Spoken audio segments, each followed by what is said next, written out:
Assalamualaikum warahmatullahi wabarakatuh. Kali ini kita akan memasuki pertemuan kelima dan kali ini kita akan membahas model keempat SDLC yaitu V-model. Model V adalah model SDLC di mana eksekusi proses terjadi secara berurutan dalam bentuk V dan ini juga dikenal sebagai model verifikasi dan validasi. V-model adalah perpanjangan dari model waterfall dan didasarkan pada asosiasi terhadap pengujian dan untuk setiap pengembangan yang sesuai. Ini berarti bahwa untuk setiap fase tunggal dalam siklus pengembangan ada fase pengujian yang terkait langsung. Ini adalah model yang sangat disiplin dan fase berikutnya dimulai hanya setelah menyelesaikan fase sebelumnya. Di dalam V-model, fase pengujian yang didesain dari fase pengembangan direncanakan secara paralel. Jadi, ada fase verifikasi di satu sisi V dan ada fase validasi di sisi lainnya. Fase pengkodean menggabungkan kedua sisi V tersebut.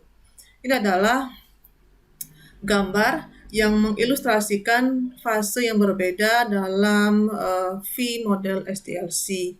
Anda lihat bahwa ada tahap yang dikerjakan di sisi V sebelah kiri, yaitu berkaitan dengan requirement analysis dan acceptance test design, kemudian akan berkaitan dengan sistem desainnya setelah diuji, kemudian setelah didesain, kemudian diuji kembali hasil desain tersebut. Hasil desain itu kemudian akan jadi masukan untuk tahap arsitektur desain. Kemudian arsitektur desain juga adalah tahap ketiga dari sistem setelah sistem desain. Kemudian tahap arsitektur ini kemudian lanjut ke tahap modul desain. Nah, setelah modul desain lalu ada unit tes desain. Kemudian di sisi yang sebelah kanannya juga ada acceptance testing dari hasil requirement tadi. Kemudian ada sistem testing dari hasil pengujian desain. Kemudian di sebelah kanannya ada integration testing dari hasil pengujian modul desain. Kemudian setelah berikutnya ada modul testing. Nah, modul desain dan modul testing nanti akan dikerjakan bersama-sama pada saat pengkodean. Secara garis besar, ini adalah tahap yang dikerjakan pada V-model. Kita jelaskan secara rinci satu persatu. Yang pertama adalah analisis kebutuhan sistem. Ini di sini gambarnya. Tahap ini menjelaskan dianggap sebagai fase pertama dalam V-model. Kemudian fase ini melibatkan detail komunikasi dengan pelanggan untuk memahami apa harapan dan keinginan pelanggan terhadap sistem. Kemudian ini adalah tahap yang harus dikelola dengan baik karena kebanyakan pelanggan tidak yakin terhadap apa yang diinginkannya. Kemudian tes penerimaan, perencanaan, desain dilakukan di tahap ini karena kebutuhan bisnis dapat digunakan sebagai masukan pengujian penerimaan. Maksudnya adalah setelah kita mengetahui apa kebutuhan sistem, maka dilakukan tes terhadap requirement tersebut. Kemudian setelah dites baru diterima hasil testingnya di tahap sisi sebelah kanan. Kemudian pada tahap desain, setelah kita mendapatkan identifikasi kebutuhan sistem dari pelanggan, maka berikutnya adalah merancang sistem secara lengkap. Kemudian desain sistem akan terdiri dari pemahaman dan merinci perangkat keras dan pengaturan komunikasinya untuk produk yang akan dikembangkan. Kemudian rencana pengujian akan dikembangkan seiring dengan proses desain dan akan dilakukan tes. Itu dalam gambar dibuat seperti ini pada saat Anda mendesain sistem, lalu hasil desain itu dites atau diuji, kemudian setelah diuji lalu disampaikan ke tahap sisi sebelah kanan. Kemudian lalu desain arsitektur. Nah, spesifikasi arsitektur dibuat berdasarkan kemampuan teknis dan keuangan pada sistem yang dikerjakan. Kemudian desain sistem dipecah-pecah lebih lanjut menjadi beberapa fungsi yang berbeda. Kemudian berdasarkan desain spesifikasi arsitektur itu didesain dengan mengacu kepada standar desain tingkat tinggi atau high level design atau disebut dengan HLD. Kemudian desain arsitektur juga mempertimbangkan transfer data dan komunikasi antara modul internal dengan dunia luar atau sistem lain. Dan ini dipahami sebagai cara mengolah data yang terkait dengan pihak lain. Dengan informasi ini, tes integrasi dapat dirancang dan dikomunikasikan selama tahap ini. Kita lihat desain arsitektur. Tahap yang ketiga, ini adalah tahap setelah desain. Setelah ada desain, berikutnya adalah merancang arsitektur. Setelah desain arsitektur ini hasilnya diberikan kepada modul desain. Jadi tidak ada jadi tesnya itu dari hasil tes desain. Jadi tes desain itu hasil dari tes desain menghasilkan masukan bagi arsitektur desain. Setelah itu arsitektur desain ini akan menghasilkan modul desain.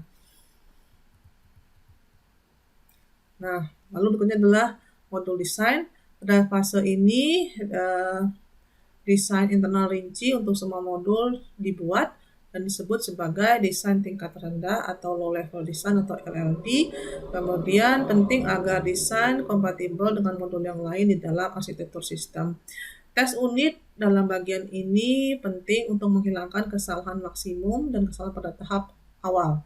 Tes unit dapat dirancang pada tahap ini berdasarkan desain modul internal. Kita perhatikan desain modul tadi digambar. Pada desain modul, hasil tesnya itu didapat dari integration test design. Jadi pada tahap ini modul-modul sudah dianggap terintegrasi, lalu dites, kemudian hasilnya jadi inputan bagi modul desain.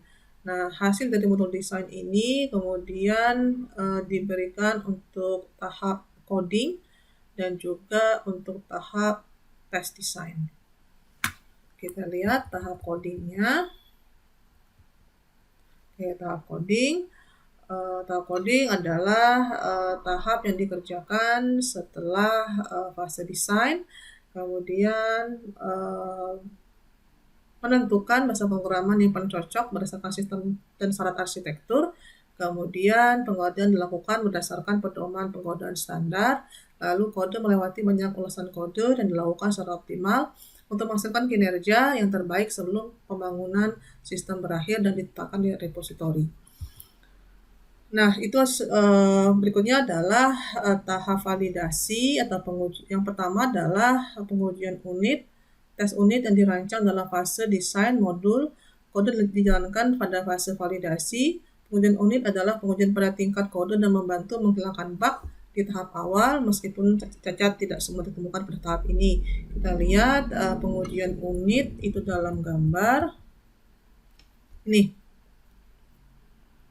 Jadi setelah proses pengkodingan selesai dan dites hasil codingnya, lalu tiap modul itu dites di tahap sisi sebelah kanan validasi.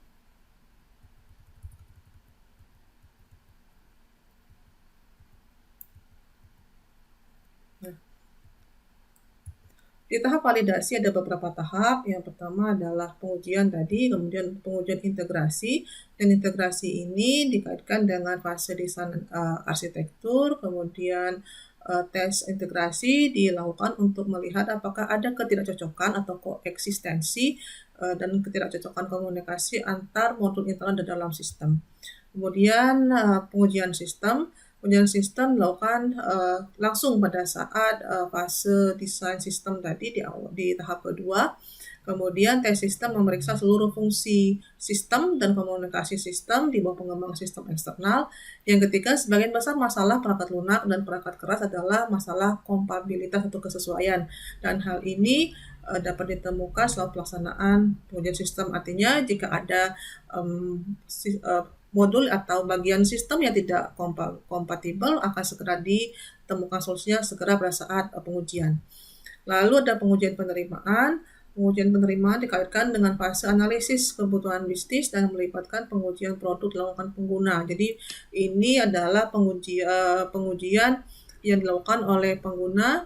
Kemudian dalam tes penerimaan ini akan ditemukan apakah ada masalah kompatibilitas yang dilakukan oleh sistem terhadap lingkungannya, dalam hal ini adalah pengguna.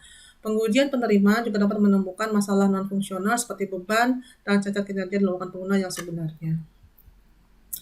Aplikasi V-model hampir sama dengan model waterfall, karena kedua model tersebut dari tipe berurutan, kemudian persyaratan harus sangat jelas sebelum proyek dimulai, karena itu biasanya mahal untuk kembali membuat perubahan.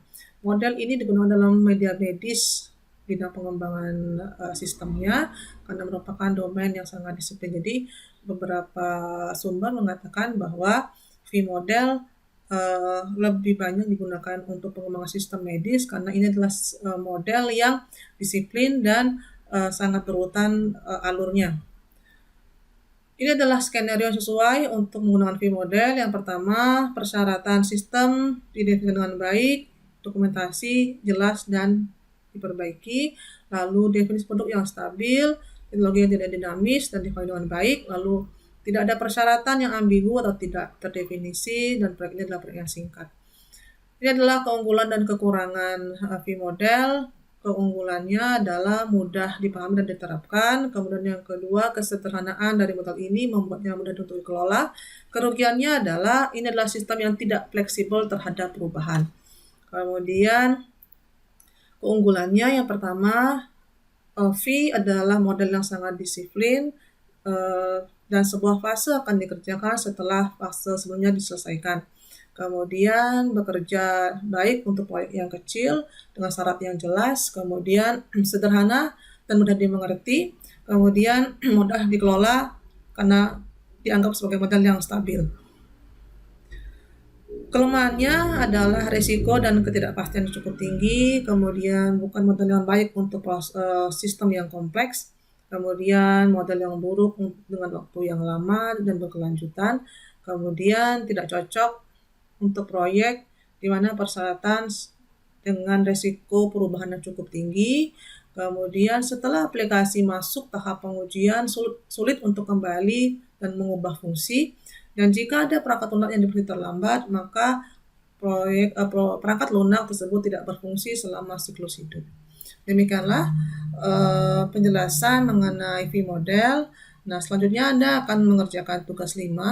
Tugas Anda minggu kelima ini adalah sama seperti minggu lalu, membuat resume paper publikasi internasional dengan model V.